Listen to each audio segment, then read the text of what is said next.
광야에는 비가 내리지 않는 대신에 매일 밤 수억 개의 이슬 방울이 내립니다. 그것이 광야를 살립니다. 광야의 모든 생물들은 이슬을 마시고 하루하루를 살아갑니다. 이 이슬은 그 이슬은 아닌 것을 기억하시기를 바랍니다. 이 이슬 때문에 광야의 생물들이 살아갈 수가 있습니다. 새벽에 온 지면에 내렸던 이슬이 동이 더우면서 점점 말라갑니다. 완전히 마르면 그곳에 빵 같은 것이 생깁니다. 그것이 만나입니다.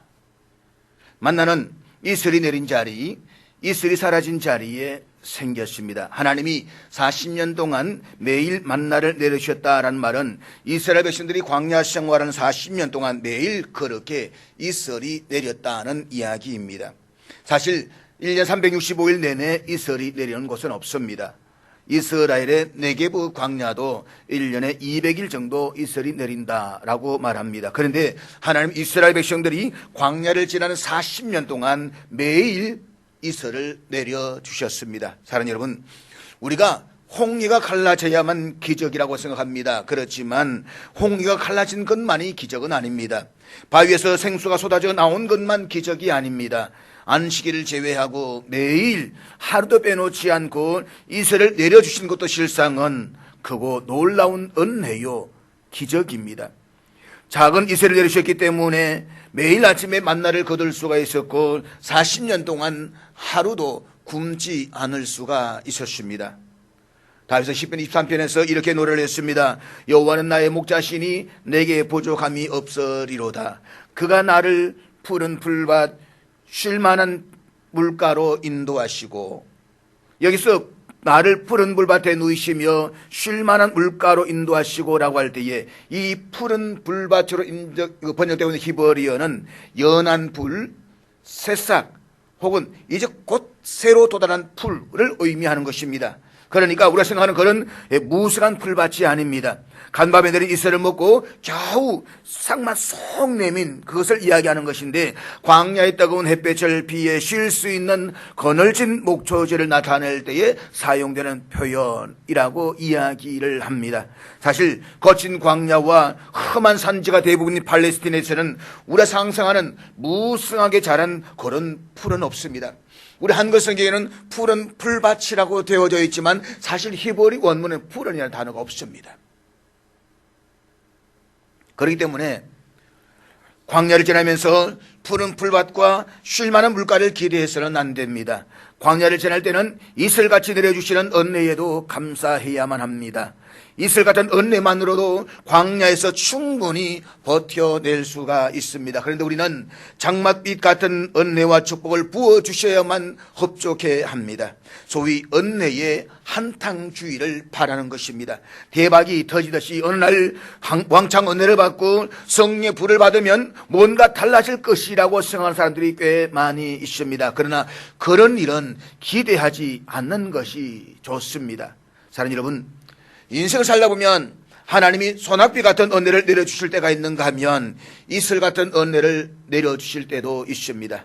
우리는 보통 장맛비처럼 내리는 특별한 은혜, 특별한 축복을 원합니다. 큰 비가 와야 식물들이 무럭무럭 자랄 수 있다고 생각을 합니다. 그러나 한두 번 큰 비가 내렸다라고 해서 다 해결되는 것은 아닙니다. 곡식과 과일은 비가 아니라 이슬을 맞아야 속이 익어갑니다. 그런데 이슬은 밤에만 내립니다. 비는 하늘에서 요란스럽게 내리지만 이슬은 깊은 밤중에 언제 내린지도 모르게 소리 없이 내립니다. 이슬은 장맛비처럼 며칠 쏟아지고 마는 것이 아니라 거의 매일 내립니다. 하나님의 은혜도 이와 같아서 항상 변함없이 내려주십니다. 그렇기 때문에 혹여 인생의 깊은 밤을 지나고 있을 때에 하나님의 임재가 느껴지지 않는다고 해서 낙심하거나 절망하지 마십시오. 하나님의 은혜도 이슬과 같아서 우리가 모르는 사이에 내리고 있습니다. 새벽에 이슬이 내릴 때는 모르지만 아침에 보면 이슬이 흠뻑 내린 것을 알 수가 있습니다. 마찬가지로 하나님의 은혜와 축복도 임할 때에는 우리가 모르지만 나중에 깨닫게 되는 경우가 훨씬 더 많이 있습니다. 우리 날마다 내려주시는 이슬 같은 은혜 때문에 하루하루를 살아갑니다. 그러므로 오늘도 예배를 드리고 말씀을 듣는 가운데 이슬 같은 은혜가 우리 심령 깊은 곳에까지 흡족하게 내릴 수 있기를 주의 이름으로 축복합니다. 구약 성경의 마지막 책인 말라기부터 예수님이 이 땅에 오시기까지 약 400년 동안을 가리켜서 신구약 중간시대라고 이야기를 합니다. 중간사라고도 말합니다. 이 기간 동안에 유다를 멸망시켰던 바벨론 제국이 페르시아 제국에게 망합니다. 바벨론을 끌려와서 70년을 보냈던 유대인들은 페르시아의 도움으로 예루살렘에 돌아와서 율법과 성전 중심의 문화를 만들어 갑니다. 저들은 율법의 규례대로 살지 않았기 때문에 하나님의 징계를 받아서 나라가 망했다라고 생각했습니다. 사실이 그렇습니다. 그래서 포로에서 돌아온 저들은 율법을 유일무이한 최고의 가치로 여겼습니다. 율법을 높이다 보니까 그 율법에 나타나는 제사 행위는 당연히 중요한 요소가 되었습니다. 따라서 저들에게 있어서 율법과 제사는 중요했습니다. 이 율법과 제사의 중심에 대제사장이 있었습니다. 당시 유대 공동체에서 최고의 지도자는 대제사장이었습니다. 그런데 로마의 지배를 받으면서 대제사장은 원래 아론 계열의 레위인이 되어야 함에도 불구하고 로마는 자신들의 입맛에 맞는 사람들을 임명해버렸습니다. 자격도 없는 사람들이 로마에 아첨을 해서 돈으로 대제사장직을 매수했습니다. 예수님 당시에 대제사장이었던 가야바와 안나시아도 그렇게 돈을 주고 대제사장직을 매수한 사람들입니다. 말이 대제사장이요, 백성들 영적으로 이끄는 지도자라고 말하지만 실상은 로마 제국이나 총독의 빌붙어서 자기의 배를 채우고 권력을 즐겼던 사람들입니다. 더구나 이러던 돈을 주고 대제사장직을 샀기 때문에 그만큼의 돈을 모아야만 했습니다. 그래서 하나님 이름을 빌려서 성전에서 재물을 팔아 돈을 버는 장사까지 했습니다. 예수님께서 성전을 정결하게 하신 사건도 이런 시대적인 배경을 바탕으로 하고 있습니다. 그들은 거룩해야 할 하나님의 성전을 돈벌이를 하는 강도의 쇼굴로 만들었다는 것입니다. 이런 혼탁한 시기에 유대 공동체 가운데 타락하고 세속화된 성전 종교의 반기를 들고 견건하게 살고자 하는 무리들이 있었습니다. 그들이 바로 에세네파입니다. 에세네파. 이들은 예루살렘의 도시를 떠나서 사해 근처에 있는 유대 광야로 들어가 그곳에서 검욕적인 생활을 했고 말씀을 연구하면서 살았습니다. 이들이 다른 곳이 아닌 광야로 갔던 성경적인 이유는 이사야 40장 3절의 말씀 때문이라고 말합니다. 앞에 있는 이사야 40장 3절 우리 다 같이 읽도록 하겠습니다. 같이 읽습니다. 시작. 외치는 자의 소리여 이르되 너희는 광야에서 여호와의 길을 예비하라. 사막에서 우리 하나님의 대로를 평탄하게 하라.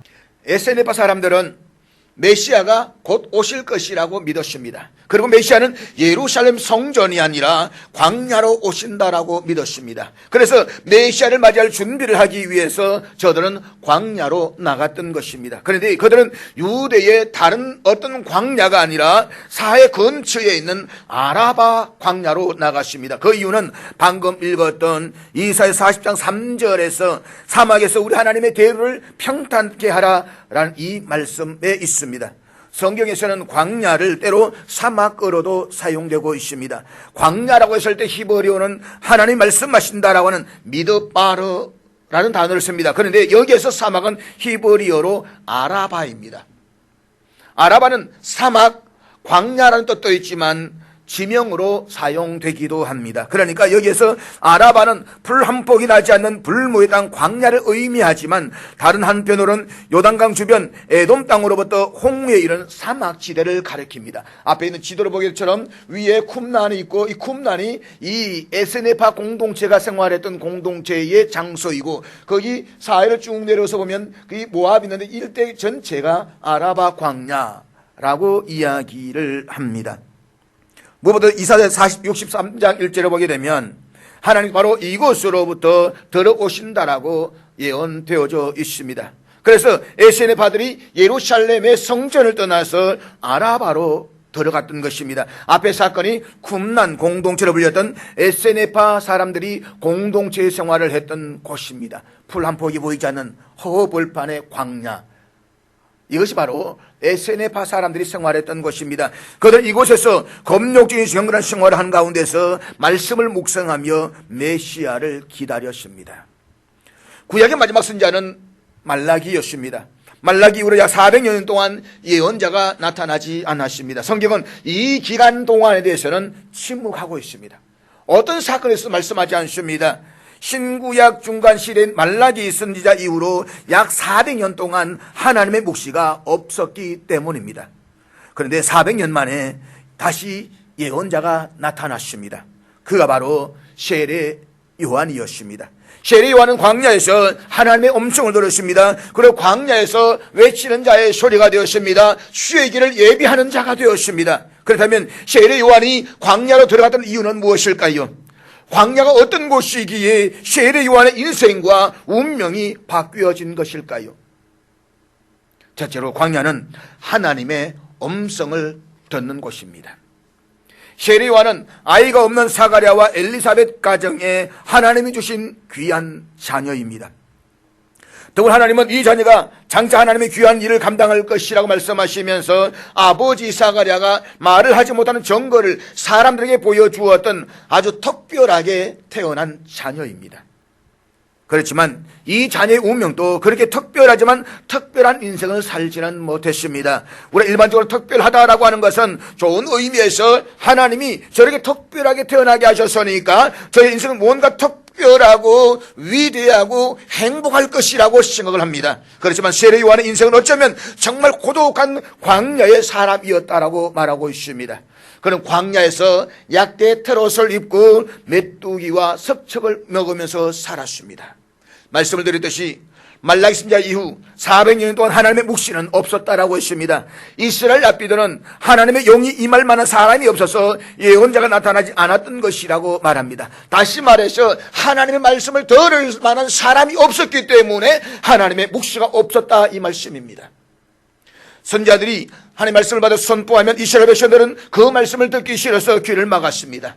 자기들이 듣고 싶어하는 말을 전하지 않는다라고 해서 선지자들을 미워했습니다. 그러나 막상 저들에게서 하나님의 묵시가 사라지고 400여 년 동안 하나님의 음성을 듣지 못하게 되자 저들 속에는 깊은 영적 굶주림과 갈증이 자리 잡고 있었습니다.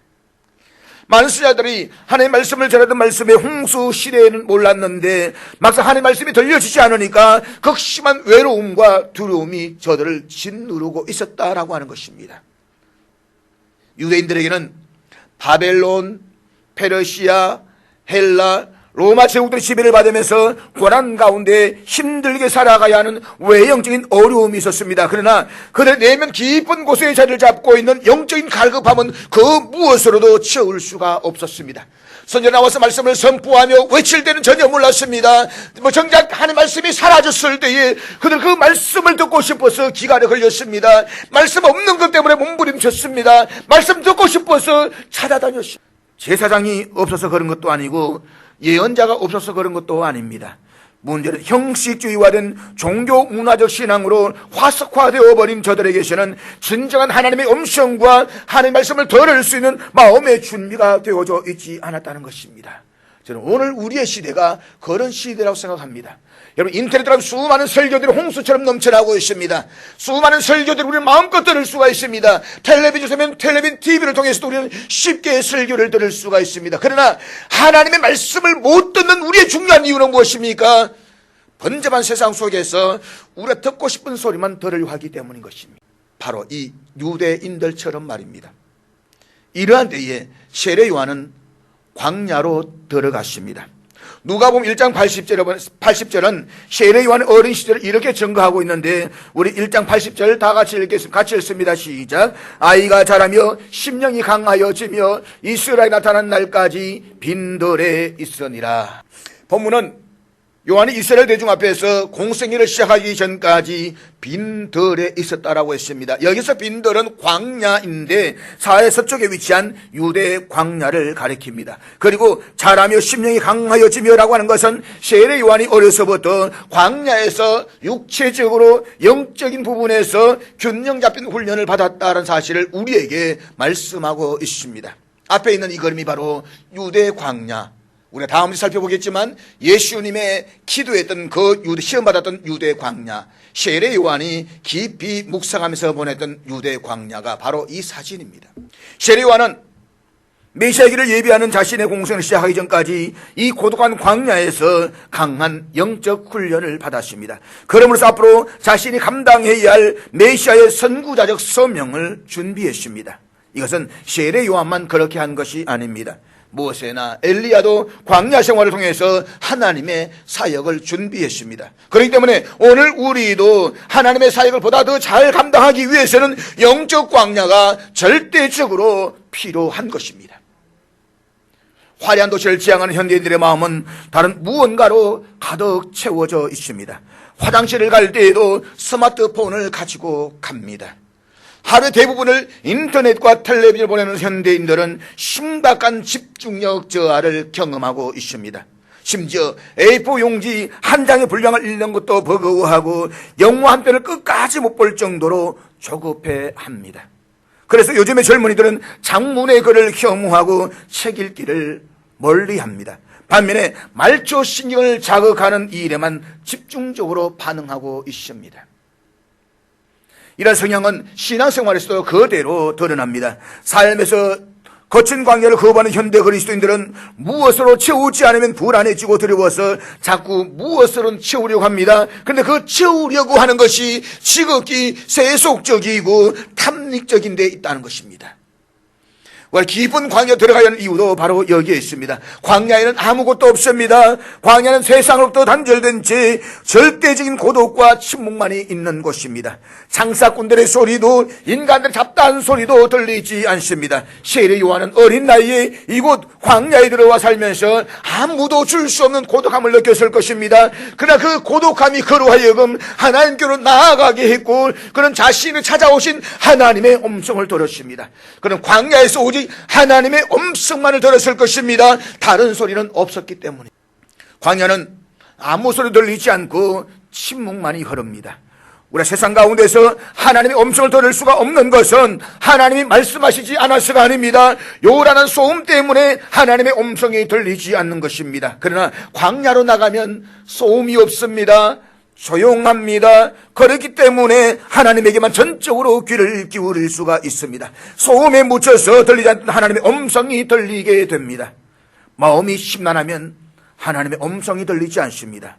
그렇기 때문에 우리도 광야로 들어가서 광야 같은 마음으로 하나님의 말씀을 사모하시기를 주님 축복합니다. 광야에서 하나님의 영적 임재를 갈망하시기를 축복합니다. 그리할 때 우리는 광야에서 하나님의 더 깊은 은혜를 체험할 수가 있습니다. 아빌라의 테레사는 이런 말을 했습니다. 당신이 홀로 있으면 하나님을 만나게 된다. 파스칼은 이런 말을 했습니다. 인간이 불행한 단 한 가지 이유는 그가 조용히 자신의 방에서 지내는 법을 모르기 때문이다. 옳은 말입니다. 시끄러움과 요람 속에 살아가는 오늘의 그리스도인들은 세상 소리에 민감하면서도 하나님의 음성을 듣는 데는 너무나 둔감해져 있습니다. 사랑하는 여러분, 하나님의 영은 태초부터 영원전부터 한결같이 온 우주의 편만에 계십니다.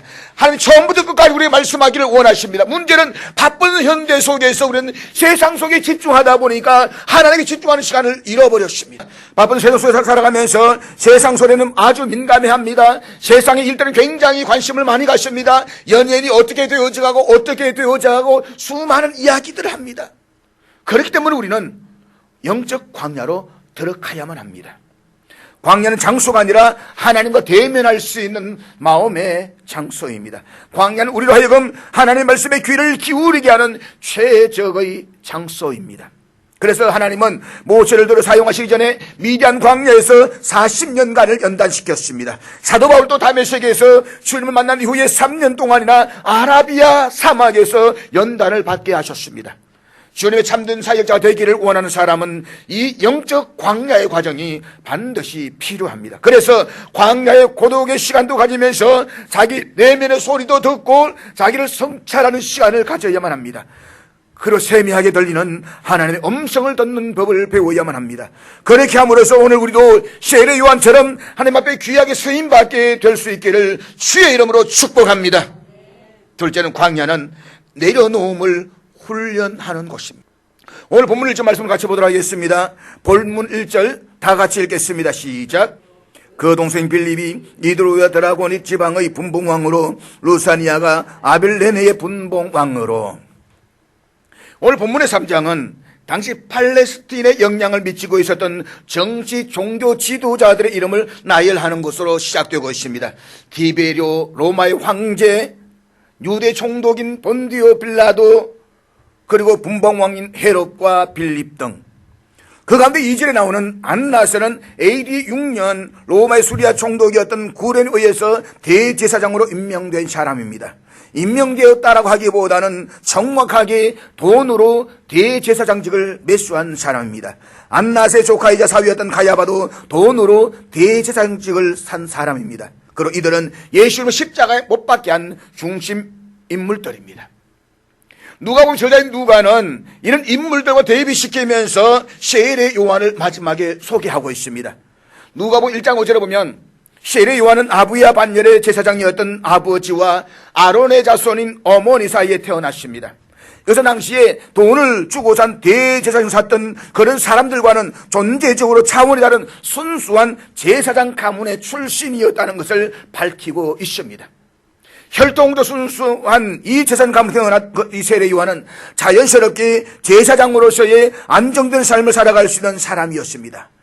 그런데 그 편안한 삶을 포기하고 광야에서 외치는 예언자로서의 삶을 살았습니다. 제사장이 되어야 할 사람이 예언자가 된 것입니다. 아니, 제사장이 무엇이고 예언자가 무엇이냐? 우리는 이런 질문을 던져볼 수가 있습니다. 그래서 우리는 먼저 제사장과 예언자가 어떤 사람인가를 이해할 필요가 있습니다. 구약 성경을 보게 되면 전체를 흐르고 있는 두 가지의 전성이 있습니다. 하나는 제사장 전성이고 하나는 예언자 전성입니다. 제사장은 성전에서 백성들의 죄를 가지고 하나님께 나아가서 제사를 드렸습니다. 반면에 예언자들은 하나님의 말씀을 받아서 길거리에서 백성들에게 하나님의 말씀을 전하고 가르쳤습니다. 제사장은 성전 중심이고 예언자는 길거리 중심이라고 생각하면 됩니다. 그리고 제사장은 아무나 될 수가 없고 제사장이 가문에서 태어나야만 제사장이 될 수가 있습니다. 반면에 예언자는 혈통과는 전혀 관계가 없고 하나님의 말씀이 임하면 예언자가 되었습니다. 그런가 하면 제사장은 출신 가문이 분명한 엘리트 집단으로 부와 영광과 존귀를 누렸던 당시 지배층에 속한 사람이었습니다. 그러나 예언자의 대부분은 누구나도 환영받지 못한 그런 사람이었습니다. 더구나 가난한 사람들 편에 서서 하나님의 말씀을 외치다 보니까 제사장들처럼 안정적인 생활도 보장받지를 못했습니다. 그들은 사람들이 싫어하는 말을 해야 했기 때문에 멸시와 천대를 받았습니다. 많은 대중들 앞에서 조롱의 대상이 되기도 했습니다. 심지어 목숨까지 내놓아야 할 때도 있었습니다. 이사야는 톱으로 켜는 데서 순교를 당했습니다. 예레미야는 돌을 던져 죽여서 죽임을 당했습니다. 그게 예언자였습니다. 제사장은 이스라엘 백성들을 위해서 하나님 앞에 나아가서 저들의 축복을 빌고 용서와 자비를 구하는 일을 했습니다. 저들은 평화를 이야기하고 축복을 이야기합니다. 용서를 이야기하고 구원을 이야기합니다. 그러나 예언자들은 이스라엘 백성들이 주시는 하나님의 말씀을 전달하는 일을 했습니다. 여호와께서 말씀하여 이르시되 그 말씀을 받으면 그 말씀 그대로 외쳐야만 했습니다. 그리고 그들은 심판을 이야기했고 멸망을 이야기합니다. 전쟁을 이야기하고 저주를 이야기했습니다. 예언자들의 길은 험난한 가시밭길이었습니다. 그래서 예레미야 같은 선지자도 하나님이 속아서 예언자가 되었느라고 탄식까지 했지 않습니까? 이란 시대 상황에서 400년도 침묵하던 하나님이 드디어 말씀하기 시작하십니다. 그 말씀은 로마 황제에게 임한 것도 아니요 예루살렘 성전에 있는 대제사장에 임한 것도 아닙니다. 바로 빈들 광야에 있던 세례 요한에게 임했습니다. 광야는 문자 그대로 아무것도 없는 땅입니다. 정치가들의 권모쓸 수도 없고 세상의 탐심도 없는 땅입니다. 세례 요한은 제사장이 되어서 모든 존귀와 영광, 권세를 누릴 수가 있었습니다. 유대 역사가 요세푸스에 의하면 당시 유대 지방에 흩어져 있는 제사장들이 대략 2만 명가량 되었다라고 이야기를 합니다. 원래대로라면 요한도 예루살렘의 학교에서 유명한 선생인 가말리엘에게 들어가서 신학을 배운 뒤에 아버지처럼 제사장이 되었을 것입니다.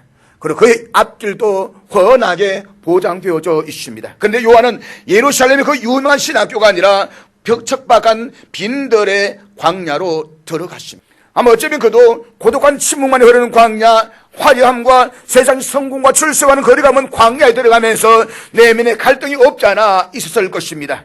함께 자란 친구들은 다들 신학교에 가겠지, 그리고 학위를 따고 사회에서 리더가 되고 부귀 영화를 누리면서 잘 먹고 잘 살겠지, 앞으로 나는 어떻게 될 것인가, 아무리 내가 천사의 계시를 받고 특별하게 태어났다고 말하지만 광야에 있는 나를 누가 불러줄 것이고 누가 나를 알아줄 것인가, 나는 어떻게 될 것인가.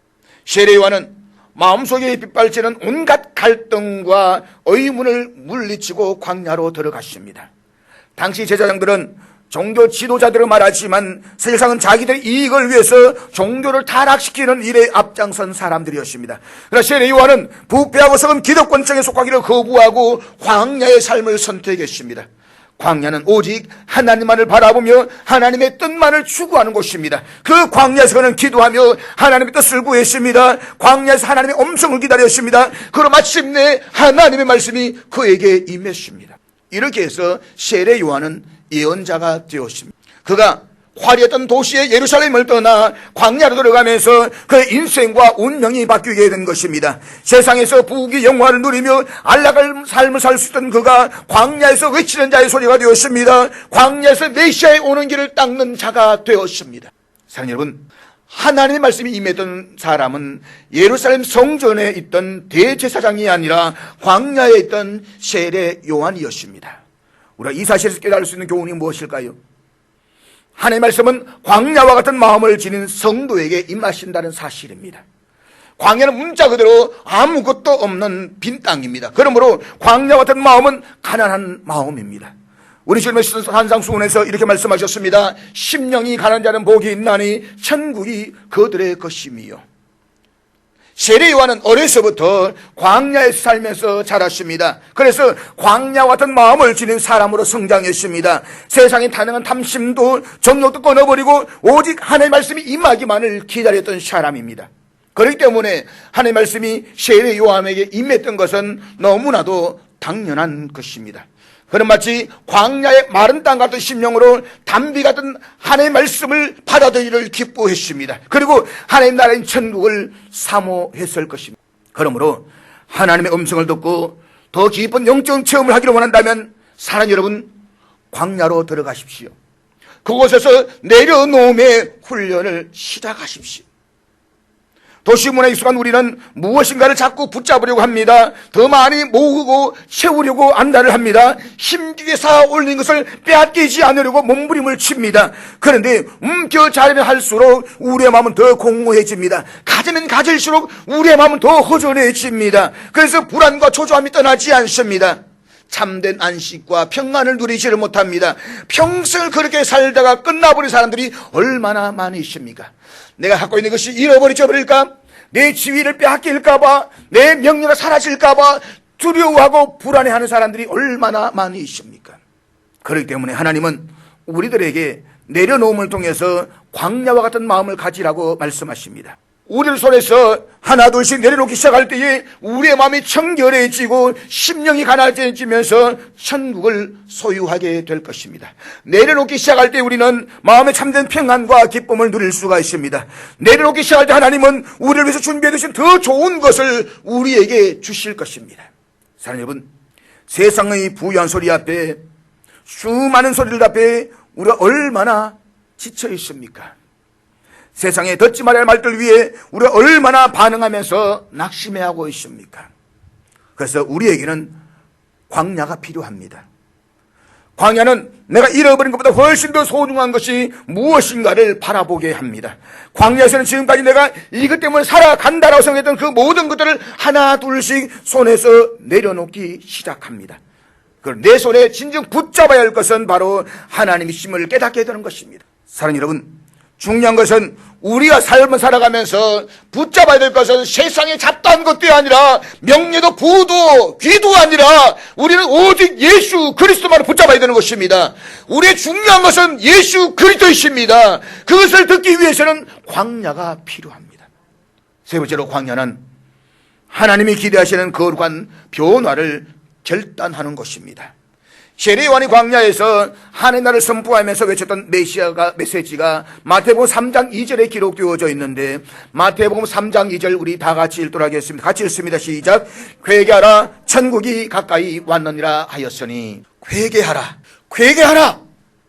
이 말은 하나님께로 돌아와서 하나님이 이끄시는 변화에 순응하라는 것입니다. 그런데 하나님이 이끄시는 변화가 우리에게는 결코 쉬운 것이 아닙니다.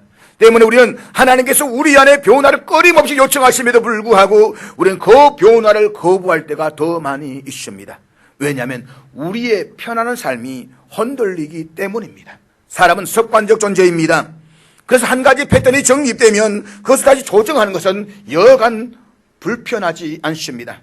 코로나 사태로 대부분의 교회들이 정기적인 예배와 모임을 중단하고 인터넷으로 최소한의 예배를 드려왔습니다. 어쩌면 그 기간 동안에 육체적으로 좀 편했을는지도 모르겠습니다. 그런데 이것이 몇 달을 보내면서 우리의 육체적인 편안함이 하나의 습관으로 자리를 잡기 시작합니다. 때문에 다시 정상적인 신앙생활을 하려면 여간 불편하지가 않습니다. 그런가 하면 오랫동안 신앙생활을 하면서 신앙과 관련된 좋지 못한 습관들이 자리를 잡기 시작하면서 생명력이 없는 기계적인 종교활동으로 전락해버립니다. 문제는 이런 기계적인 종교활동이 아주 견고한 진으로 발전할 수가 있다는 것입니다. 이런 사람은 경건의 모양은 있으나 경건의 능력은 부인하는 사람입니다. 겉으로는 하나님을 섬기는 것처럼 보이지만은 실제로는 하나님을 경외하지도 않습니다. 사랑하는 여러분, 우리는 하나님 기뻐하시 수준으로 변화되면 자신의 편한 안전한 지대를 떠나서 성령께서 이끄시는 광야로 들어갈 수가 있어야만 합니다. 그럴 때 그 광야에서 하나님은 우리를 새롭게 만들어 가십니다. 그리고 우리는 하나님과의 깊은 영적 체험의 시간들을 맛보게 되는 것입니다. 이것이 바로 세례 요한의 삶이 보여주는 모습입니다. 그는 성령의 인도하심을 따라서 광야로 들어갔습니다. 그리고 그는 광야에서 하나님의 음성을 들었습니다. 세례 요한이 이스라엘 백성들 가운데 나타나서 사역을 했던 기간은 겨우 6개월이었습니다. 그래서 성경은 요한이 겪은 광야의 기간이나 횟수나 힘든 상황들에 대해서는 절대로 별 말씀이 없습니다. 대신 본문 2절에 이렇게 말씀하고 있는데, 우리 본문 2절 말씀 다 같이 읽겠습니다. 같이 읽습니다. 시작. 안나스와 가야바가 대제사장으로 있을 때에 하나님의 말씀이 빈들에서 사가랴 아들 요한에게 임한지라. 보십시오. 안나스와 가야바가 타락하고 망가진 종교 시스템 아래에서 활동하는 동안에 험난하고 메마른 광야에서 새 부대가 형성되고 있었다는 사실을 말입니다. 광야는 새 포도주가 드러나는 곳입니다. 하나님 당시에 공인된 신학교가 아니라 광야에서 요한을 준비시키셨습니다. 그 결과는 어떠했습니까? 광야에서 요한이 전하는 하나님의 말씀을 듣기 위해서 유대와 예루살렘 전 지역에서 수많은 사람들이 구름대처럼 몰려왔습니다. 성령의 새바람이 불기 시작했습니다. 새포도주가 종교적인 장소가 아닌 광야에서 따라지고 있었습니다. 종교적인 위선자와 전통의 신물한 사람들이 하나님의 아들이 동장을 준비하기 위해서 기꺼이 변화를 선택했던 세례 요한에게로 찾아왔습니다. 그리고 얼마 후에 예수님이 요한에게 세례받기 위해서 요단강으로 찾아오셨습니다. 사랑하는 여러분, 일상생활 속에서 광야와 같은 장소, 광야에 머무는 같은 시간들을 좀 만들어 보십시오. 그리고 그 광야에서 하나님의 음성을 듣고 우리의 삶이 변화되는 은혜를 한번 좀 체험해 보십시오. 잃어버린 하나님의 나라를 다시 세우는 사명자로 세례 요한을 키워낸 곳은 화려한 예루살렘 도시가 아니라 거친 광야였습니다. 탐욕으로 무너진 이 땅에 새롭게 하고 하나님의 나라를 세워가는 길은 광야로 나가는 발걸음에서부터 시작될 것입니다. 그 광야에서 하나님의 음성을 듣고 그 광야에서 나를 결단하고 내려놓는 가운데서 주의 길을 준비해 가는 것입니다. 그럴 때에 우리 주님은 다시 오실 것입니다. 그러므로 하나님의 묵시가 사라진 절망의 시대를 비추었던 세례 요한처럼 우리도 광야에서 하나님의 음성을 듣고 절망의 시대에 희망을 비출 수 있는 하나님의 사람이 될 수 있기를 주의 이름으로 축복합니다.